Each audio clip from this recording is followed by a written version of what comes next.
الحمد لله رب العالمين والصلاة والسلام على أشرف الأنبياء والمرسلين أما بعد فأعوذ بالله من الشيطان الرجيم من همزه ونفخه ونفثه بسم الله الرحمن الرحيم رب اشرح لي صدري ويسر لي أمري واحلل عقدة من لساني يفقه قولي اللهم انفعنا بما علمتنا وعلمنا ما ينفعنا وزدنا علما فبشر عباد الذين يستمعون القول فيتبعون أحسنه أولئك الذين هداهم الله وأولئك هم أولو الألباب أعوذ بالله من الشيطان الرجيم بسم الله الرحمن الرحيم قال رب السجن أحب إلي مما يدعونني إليه قال رب السجن أحب إلي فرمایا یوسف علیہ السلام نے ربی اے میرے رب السجن قید احب زیادہ محبوب ہے الیہ میری طرف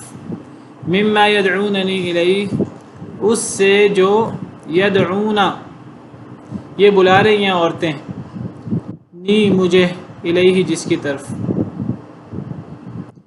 وَإِلَّا تَصْرِفْ عَنِّي كَيْدَهُنَّ اور اگر نہیں تو نے پھیرا مجھ سے کیدہن ان کی چال کو اصب الیہن میں مائل ہو جاؤں گا ان کی طرف وَأَكُمْ مِنَ الْجَاهِلِينَ اور میں جاہلوں میں سے ہو جاؤں گا۔ کل ہم نے پڑھا کہ جب عزیز مصر کی بیوی نے سیدنا یوسف علیہ السلام کو ورغلانے کی کوشش کی دروازے بند کر کے دعوت گناہ دی، سیدنا یوسف علیہ السلام نے معاذ اللہ کہہ کر دعوت کو ٹھکرا دیا، واپس بھاگے اور پیچھے سے اس نے قمیص پکڑنے کی کوشش کی، قمیص پھٹ گئی۔ بہرحال جو بھی واقعہ ہوا تو عزیز مصر نے جب اس کے سامنے واضح ہوا کہ سیدنا یوسف علیہ السلام معصوم ہیں اور یہ سارا کیا دھرا جو ہے وہ میری بیوی کا ہے، تو اس نے اپنی بیوی کو روکا اور اس نے اپنی بیوی کو ناراض ہوا اور کہا کہ سارا قصور تیرا ہے، تو اللہ سے اپنے گناہوں کی معافی مانگ۔ حضرت یوسف سے کہا کہ اس معاملے کو دبا لیں، اس معاملے کو اگنور کریں۔ اب یہ واقعہ حضرت یوسف علیہ السلام نے تو اس کو ظاہر نہیں کیا ہوگا، محسوس یہی ہوتا ہے کہ یہ عزیز مصر کی بیوی سے ہی یہ بات نکل گئی، اس سے اپنے آپ پر کنٹرول نہ ہوا، پہلے بھی کنٹرول نہیں ہوا اس سے، اور اس نے یہ غلط حرکت کی۔ اس کے بعد بھی وہ سیدنا یوسف علیہ السلام کے ساتھ اپنا جو ایک اس کا ایک محبت یا جو بھی یہ عشق تھا وہ چھپا نہیں سکی، تو یہ معاملہ واضح ہو گیا شہر کی عورتوں کے سامنے، اور شہر کی عورتوں نے اس معاملے پر لعن طعن کی عزیز مصر کی بیوی کو، اور لعن طعن کی وجہ یہ تھی کہ وہ یہ معاملہ اپنے خادم، اپنے نوجوان کے ساتھ، غلام کے ساتھ کیوں کر رہی ہے۔ ان کے اندر چہمگوئیاں ہوئیں، انہوں نے اعتراضات کیے، اور شاید ان اعتراضات کے اندر ان کی یہ خواہش بھی تھی کہ ہم بھی دیکھیں یہ کون خادم ہے جس پر عزیز مصر کی بیوی فریفتہ ہو گئی ہے۔ تو بہرحال عزیز مصر کی بیوی نے ان کی دعوت کی اور ان کو چھریاں دیں پھل کاٹنے کے لیے، اور حضرت یوسف کو جب ان پر بلایا تو انہوں نے سیدنا یوسف علیہ السلام کو دے کر بے اختیار اپنے ہاتھ کاٹ ڈالے۔ تو عزیز مصر کی بیوی کہنے لگی کہ یہ وہ لڑکا ہے، یہ وہ نوجوان ہے کہ جس کی وجہ سے تم مجھے ملامت کرتی ہو، میں نے اسے اپنے نفس کی طرف میں نے اسے پھسلانے کی کوشش کی، لیکن یہ باز نہیں آیا، لیکن یہ میری دعوت کو اس نے قبول نہیں کیا اور یہ بچ گیا۔ سیدنا یوسف علیہ السلام ظاہری طور پر اللہ تعالیٰ نے بہت زیادہ حسن دے رکھا تھا، اور باطنی حسن بھی ظاہر و باطن ہر لحاظ سے وہ حسین تھے، اور ہر لحاظ سے اللہ نے ان کو بہترین بنایا تھا، کامل بنایا تھا۔ تو عزیز مصر کی بیوی نے اپنے برے ارادے کا اظہار کیا اور اس نے کہا کہ میں نے پہلے بھی کوشش کی تھی لیکن یہ بچ گئے، تو میں دوبارہ بھی کوشش کروں گی، اور اگر اس نے میری بات نہ مانی تو پھر اس کو اب جیل میں جانا پڑے گا اور اسے ذلیل ہونا پڑے گا۔ اب جب سیدنا یوسف علیہ السلام نے یہ سارا معاملہ دیکھا اور انہیں اندازہ ہوا کہ یہ سب عورتیں ایک جیسی ہی ہیں، یہ عزیز مصر کی بیوی ہو یا دیگر عورتیں ہوں، تو سیدنا یوسف علیہ السلام اپنے آپ کو بچانا چاہتے تھے اس گندگی سے، ان چیزوں سے، تو انہوں نے اللہ سے دعا کی، فرمایا اے اللہ ربی، اے میرے رب، السجن احب الیہ، یہ جس جیل کی، جس قید کی مجھے دھمکی دیتی ہیں، وہ قید اس گندگی سے بہت زیادہ بہتر ہے۔ اس قید کے اندر میرے پاس آزادی نہیں ہوگی، میں قید ہوں گا اور بہت سی پابندیاں ہوں گی، لیکن وہ مجبوری کی قید ہوگی۔ یہ گندگی اور یہ چالیں عورتوں کی، یہ ورغلانہ، اور تو اگر میں اس میں ملوث ہو گیا تو پھر یہ تو تباہی ہے دنیا اور آخرت کی۔ تو اللہ سے دعا کی کہ اے اللہ یہ قید مجھے زیادہ محبوب ہے اس سے جس کی طرف یہ عورتیں مجھے بلا رہی ہیں۔ اب یہاں یدعوننی، یدعون جمع مؤنث غائب کا صیغہ ہے، چھٹا صیغہ فعل مضارع کا۔ یدعون سب عورتوں کی طرف نسبت ہے، یہ نہیں فرمایا کہ جیل مجھے زیادہ محبوب ہے اس سے جس کی طرف یہ عزیز مصر کی بیوی مجھے بلا رہی ہے۔ اگر عزیز مصر کی بیوی کا ذکر ہوتا تو پھر مما یدعون کی بجائے مما تدعو ہوتا، چوتھا صیغہ واحد مؤنث غائب کا، لیکن یہاں جمع مؤنث غائب کا صیغہ ہے۔ اے میرے رب، جیل مجھے زیادہ محبوب ہے اس سے جس کی طرف مجھے یہ بلا رہی ہیں۔ اس سے پتہ لگتا ہے کہ انسان کو دنیا میں مشکلات آئیں، مالی تنگی آئے یا انسان کی آزادی سلب ہو جائے، یہ مشکلات، یہ آزمائشیں، یہ بہت چھوٹی ہیں اس گناہ سے اور اس برائی سے جس میں انسان ملوث ہو جاتا ہے۔ اور جس گناہ اور برائی میں ملوث ہو کر انسان اللہ کی نافرمانی کر بیٹھتا ہے تو اللہ کی نافرمانی یہ بہت بڑی چیز ہے۔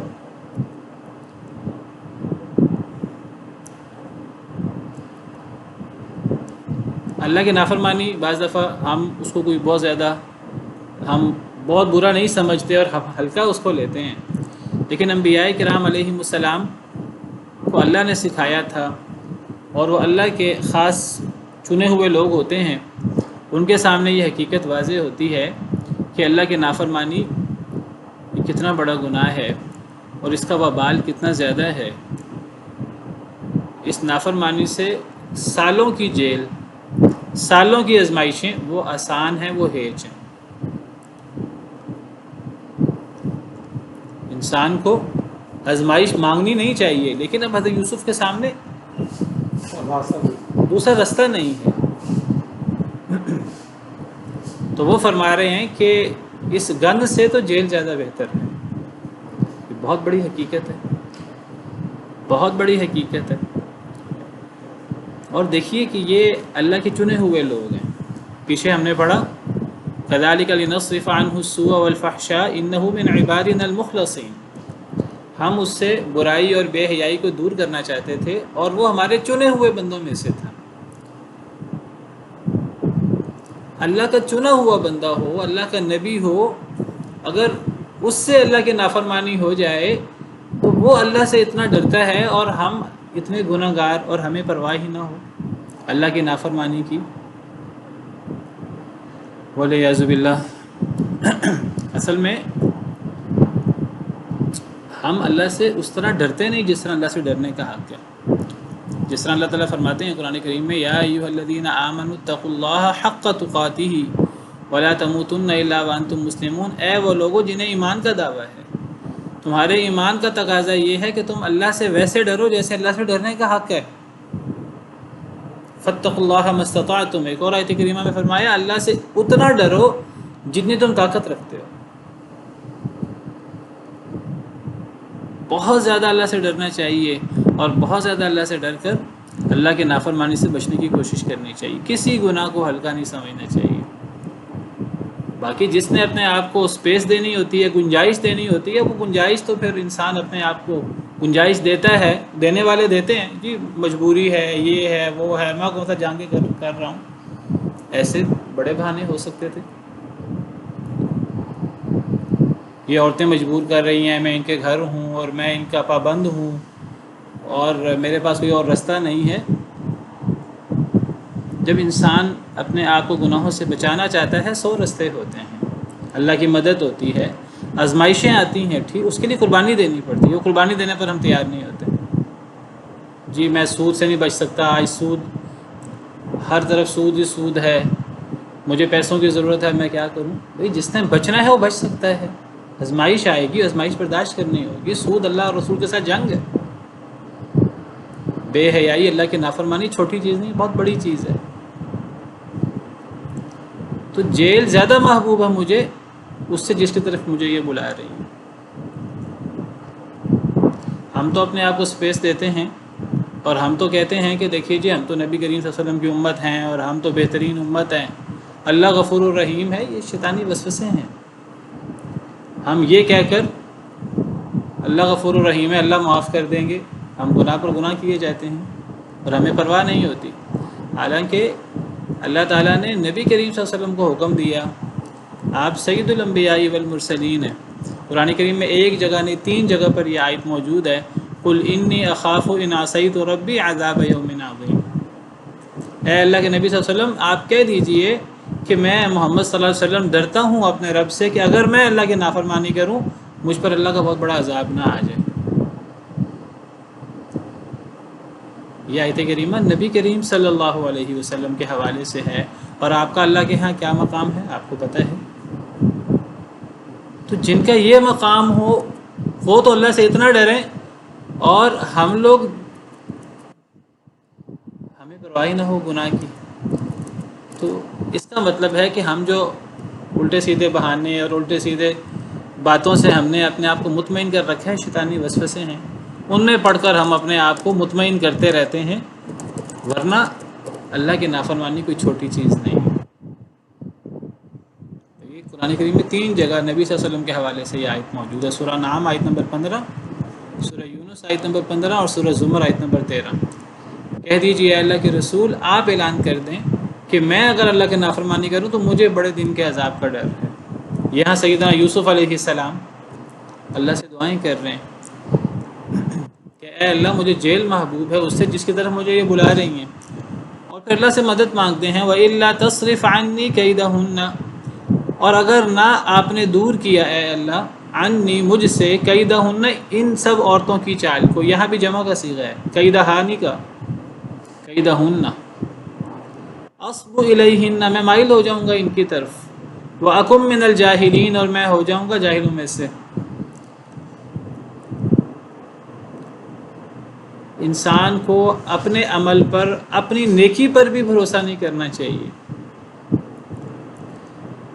دنیاوی مال و دولت یا ہمارے اللہ نے ہمیں صلاحیتیں دی ہیں، قوت دی ہے، انسان کو اس کے اوپر بھروسہ نہیں کرنا چاہیے، اپنی نیکی پر بھروسہ نہیں کرنا چاہیے۔ سیدنا یوسف علیہ السلام یا یہ نہیں کہتے کہ میں بچ جاؤں گا ان سے، میں ان کی طرف مائل نہیں ہوں گا، اللہ سے دعا کرتے ہیں کہ اے اللہ اگر آپ نے مجھ سے ان کی چال کو دور نہ کیا کہیں میں ان کی طرف مائل نہ ہو جاؤں۔ اس کا مطلب یہ نہیں تھا کہ نعوذ باللہ حضرت یوسف ڈگمگا رہے تھے، ایسی بات نہیں تھی، لیکن وہ بچتے تھے اور بڑی شدت کے ساتھ بچتے تھے۔ اس کے باوجود اللہ سے دعا کی اور کہا کہ اللہ کی اگر مجھ پر اللہ کا کرم ہوگا اور اللہ کی نظر ہوگی تو میں بچ جاؤں گا ان سے، اور اگر اللہ نے میری مدد نہ کی تو کہیں میں ان کی طرف مائل نہ ہو جاؤں۔ یہ بالکل ایسا انداز ہے جیسے سیدنا اسماعیل علیہ السلام نے فرمایا تھا جب حضرت ابراہیم علیہ السلام نے ان کے سامنے اپنا خواب رکھا جو اللہ کی وحی ہوتی ہے، نبیوں کا خواب، کہ میں تجھے ذبح کر رہا ہوں اے بیٹے، تو تیرا کیا خیال ہے؟ حضرت ابراہیم علیہ السلام نے اسماعیل علیہ السلام سے مشورہ نہیں کیا کہ وہ ہاں کہتے ہیں تو حضرت ابراہیم عمل کر کر گزریں، نہ کہتے ہیں تو کچھ اور سوچیں. یہ مشورہ نہیں تھا، یہ ان کو تیار کرنا تھا اور اللہ کا حکم انہیں سنانا تھا. تو حضرت اسماعیل علیہ السلام نے فرمایا، آگے سے جواب دیا، یا ابت افعل ما تؤمر، اے ابا جی جو آپ کو حکم دیا گیا ہے آپ کر گزریں، ستجدنی انشاءاللہ من الصابرین، اگر اللہ نے چاہا تو آپ مجھے صبر کرنے والوں میں سے پائیں گے. یہ نہیں فرمایا کہ میں صبر کروں گا، حالانکہ ان کا پورا ارادہ صبر کا تھا، یہ نہیں تھا کہ ان کا ارادہ صبر کا نہیں تھا. لیکن اپنے عام عمل تو چھوڑیے، اپنی نیکی پر بھی کسی کو بھروسہ نہیں کرنا چاہیے. انبیاء کرام علیہم السلام اپنی نیکی پر بھی یعنی بھروسہ نہیں کرتے تھے، بلکہ وہ ہر چیز کی نسبت اللہ کی طرف کرتے تھے. اگر اللہ نے چاہا تو اللہ مجھے صبر دے گا اور میں صبر کروں گا. حضرت یوسف علیہ السلام فرماتے ہیں، اے اللہ اگر آپ نے مجھ سے ان کی چال کو دور نہ کیا، میں کہیں ان کی طرف مائل نہ ہو جاؤں، تو اللہ سے مدد مانگی. اور اگر نہ دور کیا آپ نے مجھ سے، کیدہن، ان کی چال کو، اسبو صاد با واو سے ہے، میں مائل ہو جاؤں گا، میں جھک جاؤں گا، الیہ، ان کی طرف، ان عورتوں کی طرف، واکم من الجاہلین، اور میں جاہلوں میں سے ہو جاؤں گا، جاہلوں میں سے ہو جاؤں گا. یہاں جہالت کا معنی سمجھ آتا ہے. جہالت کسے کہتے ہیں؟ جہالت یہ آیت کریمہ سے نہایت واضح ہے کہ اگر یعنی جہالت سے مراد ایسا کام ہے کہ اگر ایک انسان وہ کام کرے تو اللہ کی نظروں سے گر جائے اور اللہ کو ناراض کر بیٹھے، تو وہ جہالت والا عمل ہے. حضرت یوسف فرما رہے ہیں، اے اللہ اگر آپ نے مجھ سے ان کی چال کو دور نہ کیا، میں ان کی طرف مائل ہو جاؤں گا اور میں ایسا کام کر بیٹھوں گا فحاشی کا، گناہ کا، کہ آپ ناراض ہو جائیں گے. اس کو جہالت قرار دیا، میں جاہل ہو جاؤں گا. تو پتہ لگا جہالت کسے کہتے ہیں. جہالت کا مطلب یہ نہیں ہوتا کسی کو لکھنا پڑھنا نہیں آتا. جہالت کا مطلب یہ ہے کہ ایک انسان ایسا کام کر بیٹھے جو اللہ کو ناراض کرے، اللہ کی ناراضگی والا کام کرے. جو بندہ اللہ کو راضی کرتا ہے وہ جاہل نہیں ہو سکتا، چاہے اسے لکھنا پڑھنا نہ آتا ہو.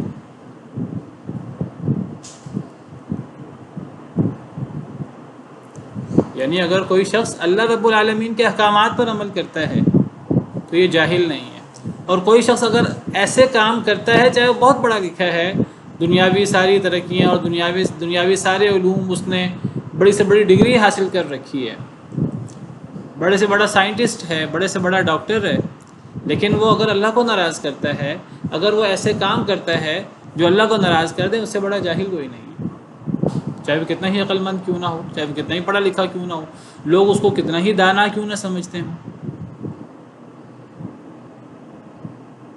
تو جہالت سے مراد ایسے کام ہیں کہ جو اللہ کو ناراض کر دیں. قرآن کریم کا مطالعہ کریں، قرآن کریم میں جہالت اسی معنی میں استعمال ہوا ہے کئی جگہوں پر.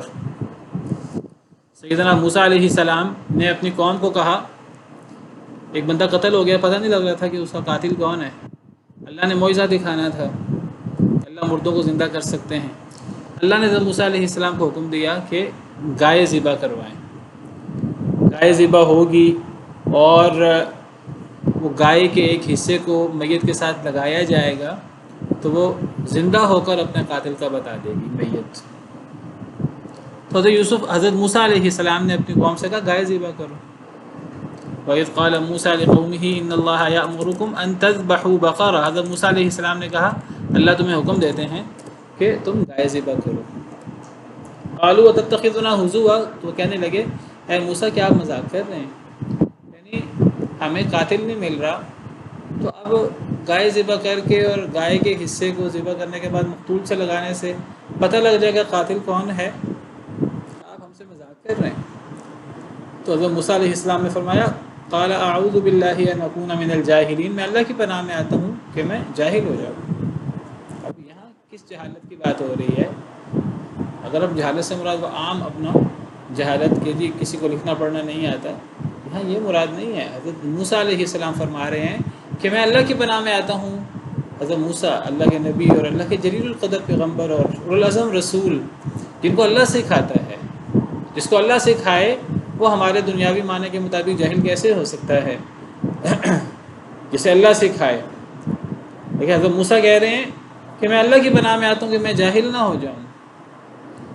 جہالت سے کیا مراد ہے؟ یہاں پتہ لگا جہالت سے مراد یعنی میں اللہ کی پناہ میں آتا ہوں کہ میں دین کے معاملے میں مذاق کروں، میں تمہیں اللہ کی طرف سے ایک حکم سناؤں گائے ذبح کرو اور وہ مقتول زندہ ہو جائے گا اور مقتول زندہ ہو کر اپنے قاتل کے بارے میں بتائے گا، یہ بات مجھے اللہ نے نہ کہی ہے اور میں تمہیں اپنی طرف سے کہہ رہا ہوں، دین کے بارے میں مذاق کروں، یہ تو جہالت ہے، یہ تو اللہ کی ناراضگی ہے، اس سے تو اللہ ناراض ہوں گے، تو میں اللہ کو ناراض کروں گا، یہ جہالت کا معنی ہے۔ سیدنا نوح علیہ السلام نے اپنے بیٹے کے لیے دعا کی، اللہ تعالیٰ نے سیدنا نوح علیہ السلام کو نصیحت کی، تنبیہ کی، اور اللہ نے فرمایا کہ اے نوح، آپ کا بیٹا آپ کے اہل سے نہیں تھا، اس کے عمل اچھے نہیں تھے، آپ نے آئندہ مجھ سے ایسا سوال نہیں کرنا، انی اعظک ان تکون من الجاہلین، اے نوح میں آپ کو نصیحت کرتا ہوں، سورہ ہود میں ہم نے پڑھا، میں آپ کو نصیحت کرتا ہوں آپ جاہلوں میں سے نہ ہو جائیں۔ کیا مطلب جاہلوں میں سے نہ ہو جائیں؟ میں آپ کو نصیحت کرتا ہوں دوبارہ ایسا کام نہ کریں، دوبارہ آپ مجھ سے ایسا سوال نہ کریں کہ مجھے ناراض کر بیٹھیں، مجھے ناراض کیا تو یہ جہالت ہوگی۔ تو جہالت کیا ہے؟ ایسا کام سرزد ہو جائے انسان سے جو اللہ کو ناراض کر دے۔ آج ہم بھی جہالت کو دور کرنا چاہتے ہیں، ہم بھی نعرہ لگاتے ہیں کہ جی جہالت کو ختم کرنا چاہیے، لیکن ہمارے نزدیک جہالت سے مراد کسی کو لکھنا پڑھنا سکھا دو جہالت ختم ہو جائے گی، چاہے وہ سود کھا رہا ہو، چاہے وہ شرک کر رہا ہو، چاہے وہ موسیقی گانا بجانا اللہ رسول کے ساتھ جنگ کر رہا ہے، ہمیں اس کی پرواہ نہیں ہے۔ وہ جگہیں، وہ ادارے جہاں قال اللہ قال رسول پڑھا جاتا ہے، جہاں اللہ کی طرف دعوت دی جاتی ہے، اور تو ان اداروں کو کچھ لوگ کہتے ہیں یہ تو جہالت کی یونیورسٹیاں ہیں۔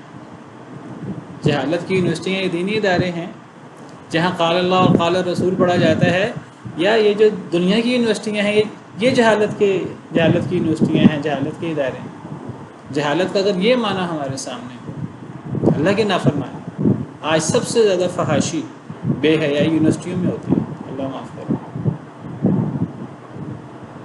سب سے زیادہ جہالت وہاں ہوتی ہے۔ نبی کریم صلی اللہ علیہ وسلم کو اللہ نے بھیجا تھا جہالت ختم کرنے کے لیے۔ نبی کریم صلی اللہ علیہ وسلم سے پہلے کا دور جاہلیت کا دور تھا، دور جاہلیت کہا جاتا ہے۔ دور جاہلیت اس کو اس لیے نہیں کہا جاتا کہ اس میں لکھنے پڑھنے والے نہیں تھے، دور جاہلیت اس کو اس لیے کہا جاتا ہے کہ ان میں کفر تھا، شرک تھا، سود تھا اور اللہ کی نافرمانیاں تھی، اس لیے اسے دور جاہلیت کہتے ہیں۔ سورہ احزاب میں اللہ تعالیٰ ازواج مطہرات کو فرماتے ہیں وَقَرْنَ فِي بُيُوتِكُنَّ، اے ازواج مطہرات، اے نبی کی بیویوں، اپنے گھروں میں بیٹھی رہو، اگر تمہیں گھروں سے نکلنا پڑے وَلَا تَبَرَّجْنَ تَبَرُّجَ الْجَاهِلِيَّةِ الْأُولَىٰ، اگر گھر سے نکلنا پڑے تو پھر بناؤ سنگار اس طرح نہ کرو جس طرح پرانی جاہلیت میں ہوتا تھا۔ پرانی جاہلیت میں عورتیں بناؤ سنگار کر کے نکلتی تھیں اور اپنا حسن، اپنی زیب و زینت نمایاں کر کے نکلتی تھی، یہ جہالت تھی۔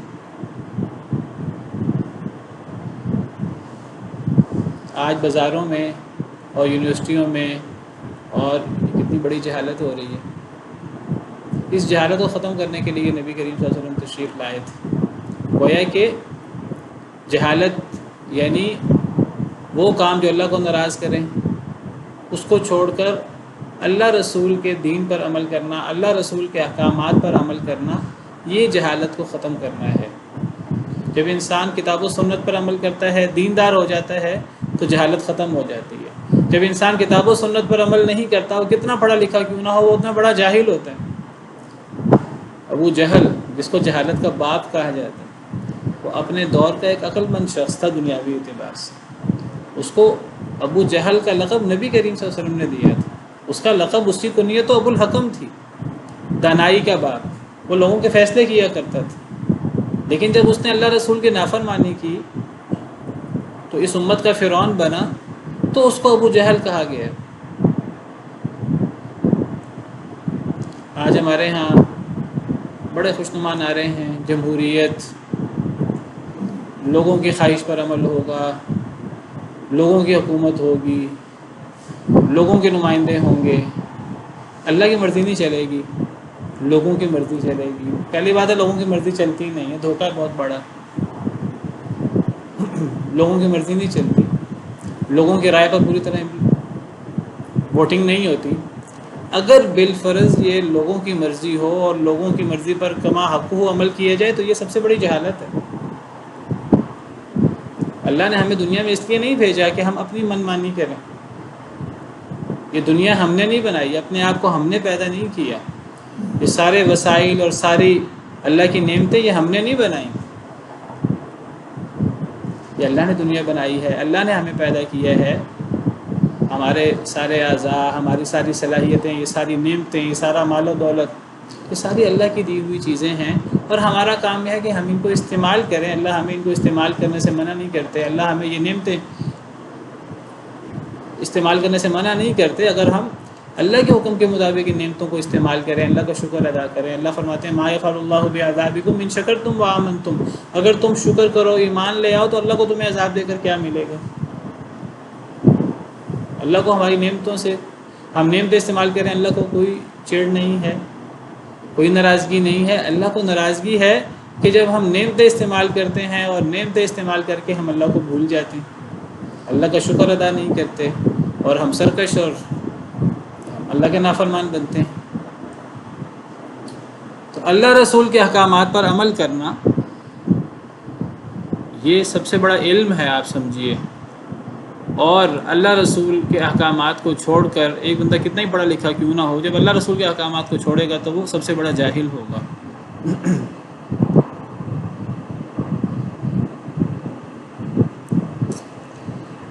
دیکھیے گوشہ نشینی، سوال ہے کہ حضرت یوسف علیہ السلام نے جیل کی بات کی، تو کیا جیل میں جانا گوشہ نشینی نہیں تھا دنیا کے جھمیلوں سے؟ نہیں۔ دیکھیے اگر ایک انسان اپنے آپ کو بچا سکے تو انسان کو بچانا چاہیے، لیکن اگر ایک انسان اپنے آپ کو بچا نہ سکے تو پھر انسان کو ایسی جگہ سے نکلنے کی کوشش کرنی چاہیے۔ اگر ایک انسان دعوت دے رہا ہے اور اس کی دعوت افیکٹو ہے، پھر انسان مشکلات بھی برداشت کر لیتا ہے۔ لیکن اگر ایک انسان جو ہے وہ بچ نہیں پا رہا، اس کے لیے بچنا مشکل ہے، فتنے زیادہ ہو گئے ہیں، تو پھر تو باقاعدہ ہمارے دین کا حکم ہے کہ ایک وقت آئے گا جب فتنے زیادہ ہو جائیں گے تو بہتر انسان وہ ہوگا جو جنگلوں کی طرف نکل جائے گا، جنگلوں کی طرف نکل کر فتنوں سے اپنے آپ کو، اپنے ایمان کو بچائے گا۔ اگر ایک انسان فتنوں سے بچ سکے تو بہت اچھی بات ہے، دعوت دے سکے بہت اچھی بات ہے، انسان دعوت کا کام کرے۔ نبی صلی اللہ علیہ وسلم مکہ مکرمہ میں رہے، بڑی آزمائشیں تھیں، بڑی مشکلات تھیں، لیکن آپ دعوت دے رہے تھے، دعوت بڑھ رہی تھی۔ تو آپ صحابہ کرام کو تو زیادہ مشکلات ہوئی تو صحابہ کرام کو ہجرت کا حکم دیا، لیکن نبی کریم صلی اللہ علیہ وسلم دعوت دیتے رہے، آپ نے ہجرت نہیں کی۔ ہجرت حبشہ پہلی ہوئی، دوسری ہوئی، لیکن آپ دعوت کا کام کرتے رہے۔ پھر جب آپ کو نہ رہنے دیا گیا مکہ مکرمہ میں اور آپ کو مجبور کر دیا گیا تو آپ نکلے۔ تو جب ایک انسان ایک جگہ پر دعوت کا کام نہیں کر سکتا، رکاوٹیں زیادہ ہو جاتی ہیں، پھر ہجرت کا حکم بھی تو اللہ کا ہے۔ نبی صلی اللہ علیہ وسلم نے بھی ہجرت کی، قرآن میں بھی ہجرت کا حکم ہے۔ تو یہ سیدنا یوسف علیہ السلام کی یہ دعا اپنے آپ کو، یعنی یہ نہیں کہ وہ فتنوں کا سامنا نہیں کر سکے تو انہوں نے کہا چلو میں اب دنیا چھوڑ دوں، یہ ترک دنیا نہیں ہے۔ تو کہنے لگے کہ اے میرے رب، جیل مجھے زیادہ محبوب ہے اس سے جس کی طرف مجھے یہ بلا رہی ہیں، اور اگر آپ نے مجھ سے دور نہ کیا ان کی چال کو، اصبو الیہن، میں ان کی طرف مائل ہو جاؤں گا، واکم من الجاہلین، اور میں جاہل ہو جاؤں گا۔ ایک آزمائش سے نکلنے کے لیے دوسری آزمائش مانگنا، اصل میں دیکھنا چاہیے کہ کون سی چیز زیادہ بڑی ہے۔ یہی تو سمجھانے کی کوشش کی ہے کہ اللہ کی نافرمانی یہ بہت بڑی چیز ہے۔ تو حضرت یوسف کا عمل ہے، حضرت یوسف نبی ہیں اور اللہ نے اس عمل کو ہمارے لیے ذکر کیا ہے، اور اچھے انداز سے اس معنی میں ذکر کیا ہے کہ حضرت یوسف کا اس سے مقام و مرتبہ واضح ہوتا ہے۔ اگر یہ غلط ہوتا تو اللہ تعالیٰ یہاں اس کی اصلاح کر دیتے۔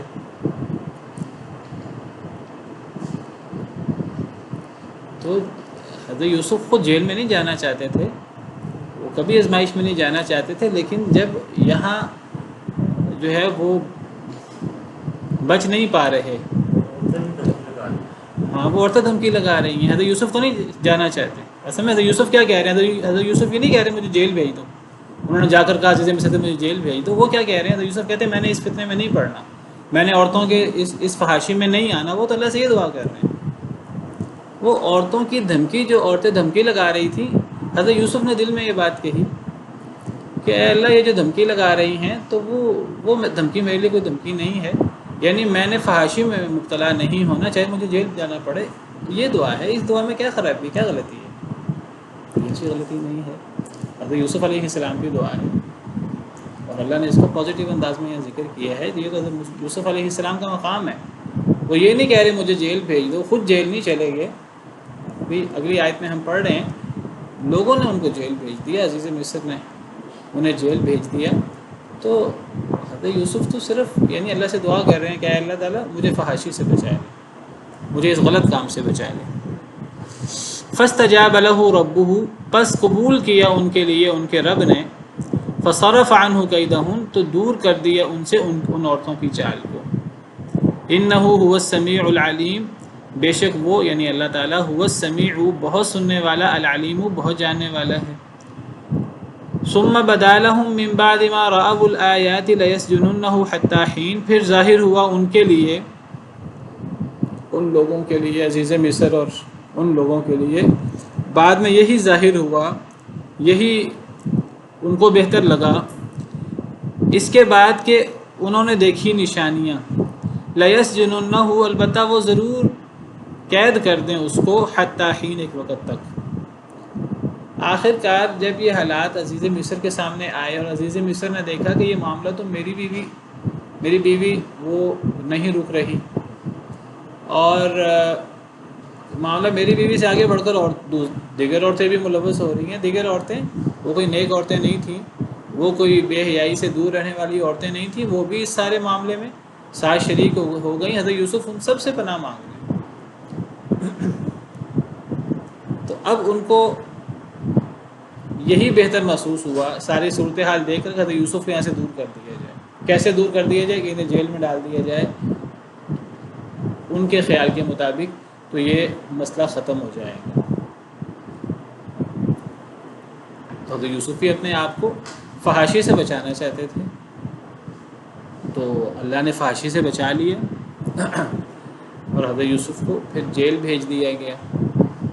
اس میں کل بھی سوال ہوا تھا کہ عزیز مصر کا رویہ بڑا عجیب ہے، یہ تو کوئی غیرت مند رویہ نہیں ہے. یعنی وہاں غیرت اور یہ چیزیں تو چھوڑ دیجئے، یعنی جو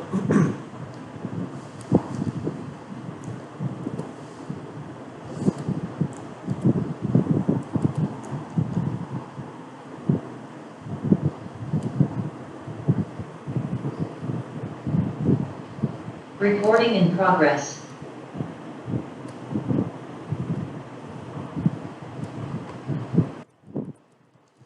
غیرت جو ہے یہ تو ایک بڑا اچھا جذبہ ہے. یہ اچھا جذبہ ان جگہوں پہ ہوتا ہے جہاں یعنی کوئی دینی اقدار ہو، کوئی خاندانی سسٹم ہو، کوئی گناہ فحاشی سے بچنے کے لیے لوگ بچنے کی کوشش کرتے ہوں، وہاں غیرت اور یہ چیزیں بھی ہوتی ہیں. جہاں اعلیٰ خاندان اور حکمران خاندان اور وہ سب عورتیں، اور یہ سب عورتوں کا معاملہ نہیں ہے، مرد بھی آپ سمجھیے، یعنی بے غیرتی اور جب اللہ کی نافرمانی زیادہ بڑھتی ہے تو بعض دفعہ یہ فحاشی اور یہ غلط تعلقات یہ بھی کوئی بہت بڑا عیب نہیں رہتے. آج آپ یورپ کی صورتحال دیکھ لیجیے. یورپ میں جو ہے وہ لوگ تعلق رکھتے ہیں ناجائز، ان کو دوسری شادی سے مسئلہ ہے، ناجائز تعلقات ان کے ہاں ایک روٹین کی بات ہے. کوئی لوگوں کے لیے بہت زیادہ غیرت کا مسئلہ نہیں ہے. یورپ کو چھوڑ لیجیے، آپ پاکستان کی صورتحال دیکھ لیجیے. یہاں جو ہمارا ایلیٹ کلاس طبقہ ہے ان کے نزدیک یہ چیزیں جو ہیں وہ کوئی اتنی بڑی چیز نہیں ہے، کوئی اتنا بڑا مسئلہ نہیں ہے. تو یہ دیوسیت ہے، اور دیوسیت یہ غیر مسلم معاشرے میں تو ویسے ہی ہوتی ہے. اللہ معاف کرے، تو مسلمانوں کے اندر آتی جا رہی ہے. تو وہ مصر کا جو اس دور کا وہ مشرک بھی تھے، کفر و شرک میں بھی مبتلا تھے، اور یہ فحاشی اور یہ چیزیں ان میں بھی مبتلا تھے، اور اونچے خاندان بھی ان میں مبتلا تھے. تو بجائے اس سے کہ وہ اپنی بیوی کو کنٹرول کرے، عورتوں کو کنٹرول کرے، ان عورتوں کے شوہر ان کو کنٹرول کرے، اس نے یہی بہتر سمجھا جان چھڑانے کے لیے کہ یوسف کو ہی جیل میں ڈال دو، نہ رہے گا سانپ نہ بجے گی بانسری۔ تو یہی بہتر محسوس ہوا کہ حضرت یوسف کو قید کر دیا جائے، ان کو یہ بہتر محسوس ہوا۔ باقی یہ تو ویسے آپ دیکھیں کہ بہت بڑا ظلم ہے، حضرت یوسف تو بالکل معصوم تھے، حضرت یوسف کی تو کوئی غلطی نہیں تھی، لیکن سزا بھی انہیں بھگتنی پڑ رہی ہے۔ وَدَخَلَ مَعَهُ السِّجْنَ فَتَيَانِ، کیا حالات بنے اور کیوں جیل جانا پڑا، اللہ تعالیٰ نے تفصیل بیان نہیں کی، جتنا اللہ نے بیان کر دیا بس حضرت یوسف جیل چلے گئے۔ وَدَخَلَ مَعَهُ السِّجْنَ فَتَيَانِ، اور داخل ہوئے حضرت یوسف کے ساتھ جیل میں دو نوجوان بھی۔ قال احدہما، کہا ان دونوں میں سے ایک نے، انی ارانی اعصر خمرا، بے شک میں دیکھتا ہوں اپنے آپ کو، اعصرو میں نچوڑ رہا ہوں، خمرا شراب۔ حضرت یوسف کے ساتھ جیل میں دو لوگ اور بھی جیل میں آئے۔ حضرت یوسف تو بے گناہ معصوم، ان کو ظلم زیادتی کر کے جیل میں بھیجا گیا، وہ دو لوگ بھی جیل میں آئے، ان پر الزام تھا، ان پر الزام یہ تھا کہ انہوں نے بادشاہ کو قتل کرنے کی کوشش کی ہے۔ وہ دونوں بادشاہ کے خادم تھے، ایک شراب نچوڑتا تھا، شراب اور یہ چیزیں عام تھیں، ایک شراب کشید کرتا تھا پھلوں سے جیسے بھی، اور دوسرا جو ہے وہ باورچی تھا، وہ کھانا وغیرہ بناتا تھا۔ تو ان پر الزام لگا کہ انہوں نے بادشاہ کو زہر دینے کی کوشش کی ہے، نقصان پہنچانے کی کوشش کی ہے۔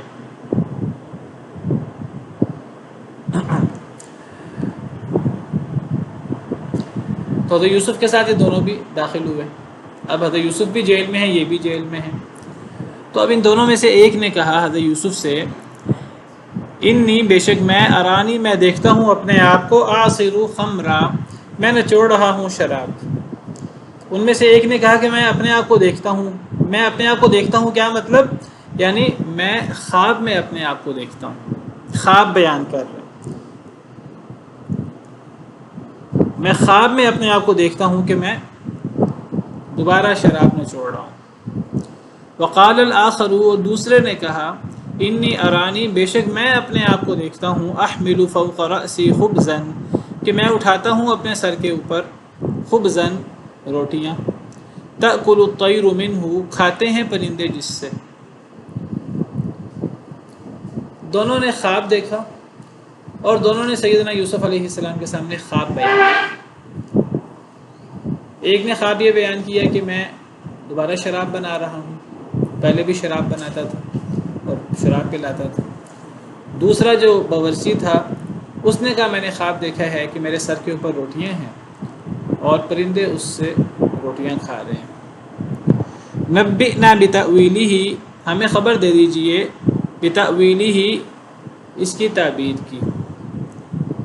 دونوں نے کہا ہمیں اس خواب کی تعبیر بتا دیں، اس کی تعویل، اس کا انجام ہمیں بتا دیں۔ خواب کی تعویل یعنی خواب کی تعبیر۔ انا نراک من المحسنین، بے شک ہم دیکھتے ہیں آپ کو، من المحسنین، نیک لوگوں میں سے۔ دونوں سیدنا یوسف علیہ السلام کے ساتھ جیل میں آئے، دونوں حضرت یوسف علیہ السلام کے ساتھ تھے، اب وہ جیل میں حضرت یوسف کے ساتھی تھے، تو جب وہ ساتھ رہتا ہے تو وہ دیکھتا ہے کہ فلاں کتنا نیک ہے اور فلاں کی کتنا اچھا اخلاق ہے اور فلاں بے قصور۔ ہم کو اندازہ ہو گیا تھا یوسف علیہ السلام کو بے گناہ جیل میں ڈالا گیا ہے، اور سیدنا یوسف علیہ السلام کی نیکی اور عبادت اور اخلاق جب انہیں پتہ لگا تو انہوں نے خواب دیکھا، تو ان کا ذہن فوراً سیدنا یوسف علیہ السلام کی طرف گیا۔ انہوں نے حضرت یوسف علیہ السلام کے سامنے اپنا خواب بیان کیا اور حضرت یوسف علیہ السلام سے تقاضا کیا کہ آپ اس خواب کی تعبیر بیان کر دیں، اور ساتھ ہی کہا کہ ہم آپ کو نیک خیال کرتے ہیں۔ ان دونوں نے کہا ہم آپ کو نیک خیال کرتے ہیں۔ اللہ نے ان کی یہ بات نقل کی ہے۔ اس سے پتہ لگتا ہے کہ نیک لوگوں سے خواب پوچھنے چاہیے۔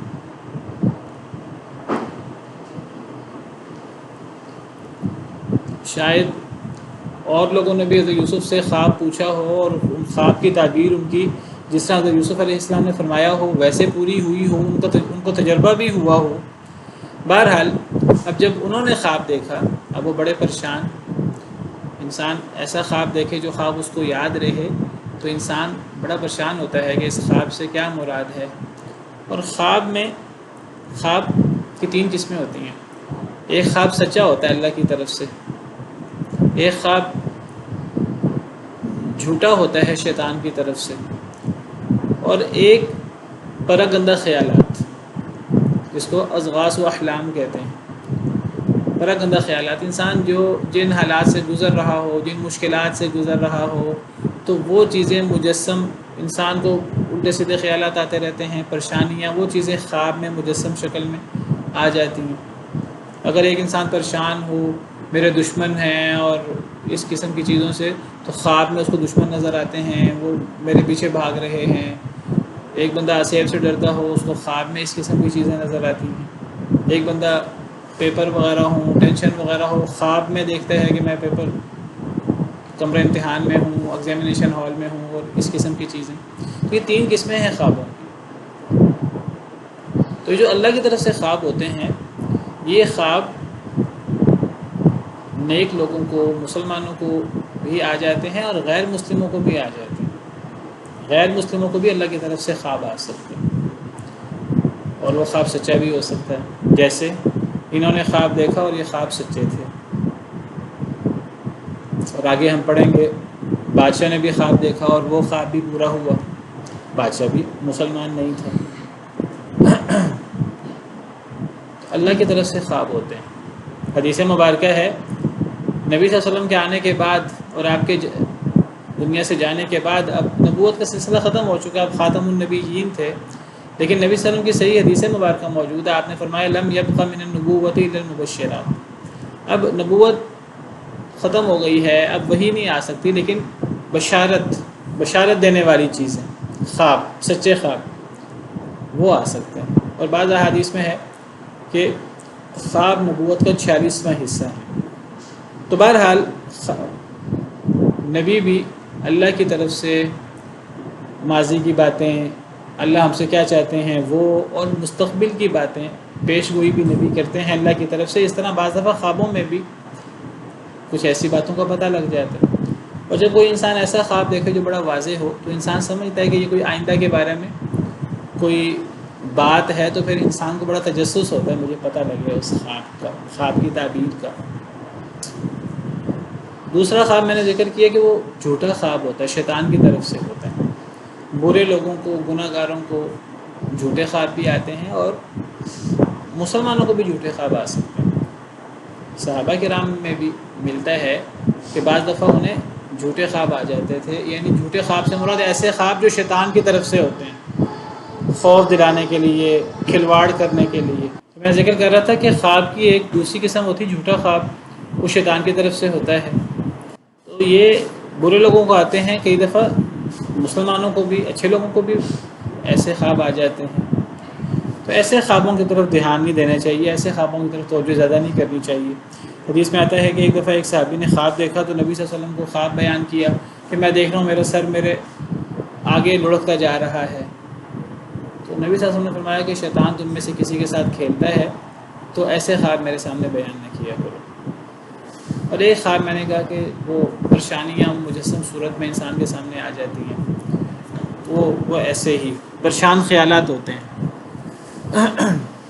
تو بہرحال انہوں نے خواب دیکھا اور ان کو تجسس ہوا، انہوں نے چاہا کہ اس تعبیر کا پتہ لگے، تو حضرت یوسف علیہ السلام کو کہا کہ ہم آپ کو نیک خیال کرتے ہیں، آپ نیک شخص ہیں، تو آپ خواب کی تعبیر کر دیں۔ قال لا یاتیکما طعام ترزقانہ الا نبأتکما بتأویلہ قبل ان یاتیکما، فرمایا حضرت یوسف علیہ السلام نے لا یاتیکما طعام، نہیں آئے گا تم دونوں کے پاس کھانا، ترزقانہ جو تمہیں رزق دیا جاتا ہے، جیل کے اندر جو تمہیں کھانا دیا جاتا ہے۔ کھانے کا ایک وقت ہوتا ہے جیل کے اندر، ہر چیز کا ناشتہ یا کھانا، جو بھی کھانے کے اوقات ہیں اس کا ایک وقت ہوتا ہے، تو کھانے کا وقت قریب تھا۔ تو یوسف کہنے لگے کہ نہیں آئے گا تم دونوں کے پاس وہ کھانا جو تمہیں رزق دیا جاتا ہے، الا نبأتکما بتأویلہ، مگر میں خبر دے دوں گا تم دونوں کو، بتأویلہ، تمہارے خوابوں کی تعبیر کی، قبل ان یاتیکما، اس سے پہلے کہ وہ کھانا تمہارے پاس آ جائے۔ حضرت یوسف کہنے لگے کہ میں تمہیں خواب کی تعبیر بیان کر دوں گا، تم دونوں کو خواب کی تعبیر بیان کر دوں گا، اور وہ کھانا آنے والا ہے، کھانا آنے سے پہلے خواب کی تعبیر بھی بیان کر دوں گا۔ کیا مطلب؟ مطلب یہ ہے کہ میں تمہیں ابھی خواب کی تعبیر بیان کرنے سے پہلے کوئی اور بات کرنا چاہتا ہوں تمہارے ساتھ، اور ساتھ ہی تسلی دے دی میں جو تمہارے ساتھ کوئی اور بات کرنا چاہتا ہوں وہ بات لمبی نہیں کروں گا، بلکہ یہ جو کھانے کا وقت ہوا چاہتا ہے، تو وہ کھانا آنے سے پہلے میں اپنی بات بھی مکمل کر لوں گا، تمہیں خواب کی تعبیر بھی بیان کر دوں گا۔ تسلی دی انہیں۔ اس سے پتہ لگا حضرت یوسف علیہ السلام انہیں دعوت دینا چاہتے تھے، توحید کی دعوت دینا چاہتے تھے۔ جس طرح انہوں نے یوسف علیہ السلام کو دیکھا کہ یہ نیک ہیں، حضرت یوسف نے بھی تو انہیں دیکھا کہ یہ کفر و شرک میں مبتلا ہیں، بری عادتوں میں مبتلا ہیں، تو حضرت یوسف علیہ السلام نے انہیں واضح و نصیحت کرنا چاہا۔ اس سے پتہ لگا کہ کوئی بندہ اگر اپنی کسی مجبوری میں کسی کے پاس آئے اور اس سے کوئی مدد مانگے تو حکمت کے ساتھ اگلے بندے کو دعوت دینی چاہیے۔ کوئی غریب ہو، کوئی مسکین ہو، وہ ہم سے تعاون مانگے، کسی سے تعاون مانگے تو تعاون کرنا چاہیے، تعاون کرنے کے ساتھ اس کو اچھی بات بھی بتانی چاہیے جس کی اس کو زیادہ ضرورت ہے۔ آپ اس کا تعاون کریں گے، اس کے وقتی ضرورت پوری ہوگی، اس کو اچھی بات بتائیں گے، اس کی دنیا آخرت اس کی بن جائے گی۔ اس موقع سے فائدہ اٹھانا چاہیے، یہ نبوی طریقہ کار ہے، لیکن ایسے فائدہ نہ اٹھائے کہ انسان اگلے بندے کی مجبوری سے اس طرح فائدہ اٹھائے کہ وہ لمبا آواز و نصیحت شروع کر دے۔ حضرت یوسف نے پہلے فرما دیا کہ کھانا آنے سے پہلے خواب کی تعبیر بھی ہو جائے گی، میری بات بھی ختم ہو جائے گی، لیکن موقع سے فائدہ اٹھانا چاہیے، اور یہ کام آج عیسائی کرتے ہیں۔ آج وہ ہاسپٹل اور تعلیم کے نام پر وہ اپنی عیسائیت کو پھیلا رہے ہیں۔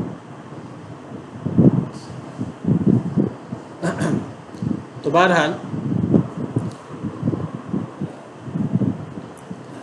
ضرورت، لوگ پریشانی میں مبتلا ہوتے ہیں، بعض دفعہ دم کرانے کے لیے آ جاتے ہیں، بعض دفعہ مساجد میں آ جاتے ہیں، ہم پریشان ہیں، تو ایسے لوگوں کو ان کی پریشانی قرآن و سنت کی روشنی میں بتانی چاہیے، ساتھ ان کو نصیحت کرنی چاہیے، ساتھ ان کو دین کی طرف پلٹنے کی دعوت دینی چاہیے، توحید کے بارے میں بتانا چاہیے، لیکن اس کے لیے وقت تھوڑا رکھنا چاہیے، کیونکہ اصل مقصود اگلے بندے کی اصلاح ہے، اصل مقصود اسے تنگ کرنا نہیں ہے۔ ذالکما مما علمنی ربی، یہ سے مراد یہ جو تعبیر میں بیان کروں گا، جو تم مجھ سے تعبیر پوچھنا چاہتے ہو، یہ تعبیر اس سے ہے جو سکھایا مجھے میرے رب نے۔ حضرت یوسف فرمانے لگے کہ تم مجھے سمجھ رہے ہو کہ میں نیک ہوں، تو میں اللہ کا نبی ہوں، اور اللہ نے مجھے کچھ چیزیں سکھائی ہیں۔ میں جو تمہیں خواب کی تعبیر بیان کروں گا، تم میرے پاس آئے ہو تو تم صحیح بندے کے پاس آئے ہو۔ میں اللہ کا نبی ہوں، مجھ پر اللہ کی طرف سے وحی آتی ہے، اور اللہ نے مجھے خوابوں کی تعبیر بھی سکھائی ہے۔ میں تمہارا مسئلہ بالکل صحیح حل کروں گا، اور تمہیں خواب کی تعبیر صحیح سکھاؤں گا، کیونکہ مجھے اللہ نے یہ علم سکھایا ہے۔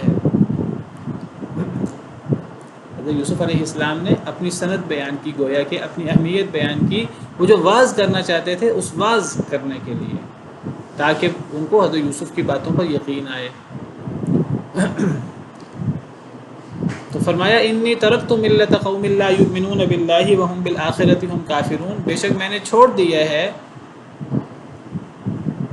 اس قوم کی ملت کو، اس قوم کو یا اس قوم کے دین کو، ملت کو یا دین کے معنی میں کر لیں، بے شک میں نے چھوڑ دیا ہے اس قوم کے دین کو، لا یؤمنون باللہ، جو اللہ پر ایمان نہیں لاتے، وهم بالآخرۃ هم کافرون، اور وہ آخرت کا انکار کرتے ہیں۔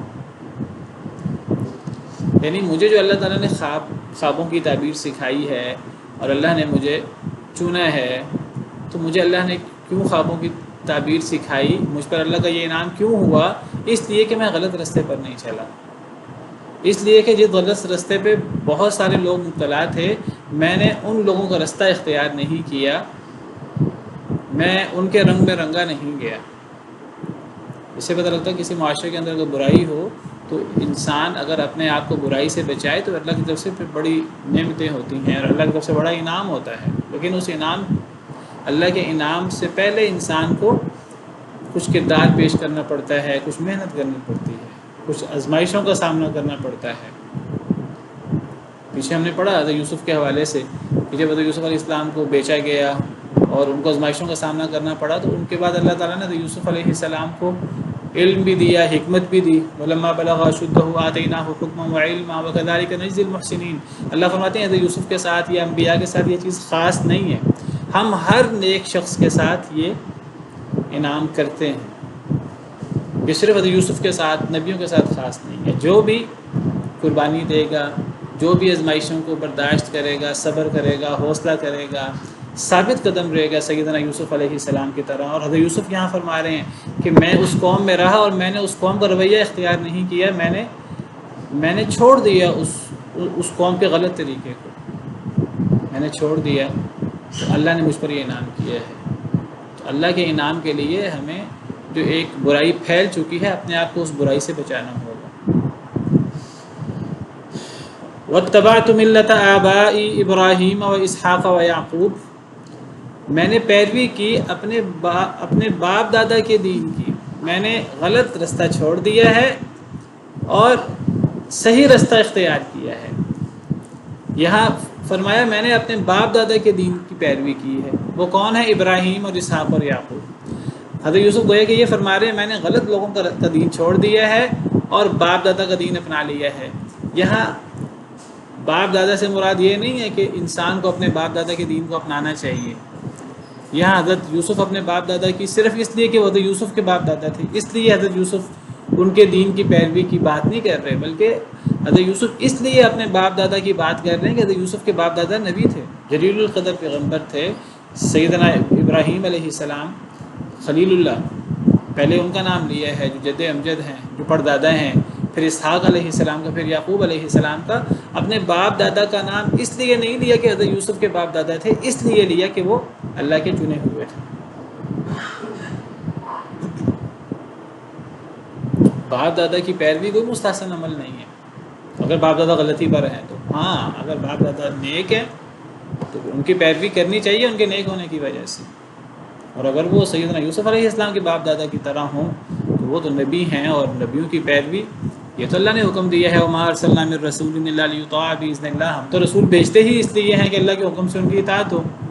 تو یوسف فرما رہے ہیں میں نے غلط لوگوں کا رستہ چھوڑا ہے اور اپنے باپ دادا کے رستے کو ان کے دین کو اپنایا ہے، باپ دادا کی وجہ سے نہیں، نبی ہونے کی وجہ سے، اللہ کے چنے ہوئے ہونے کی وجہ سے.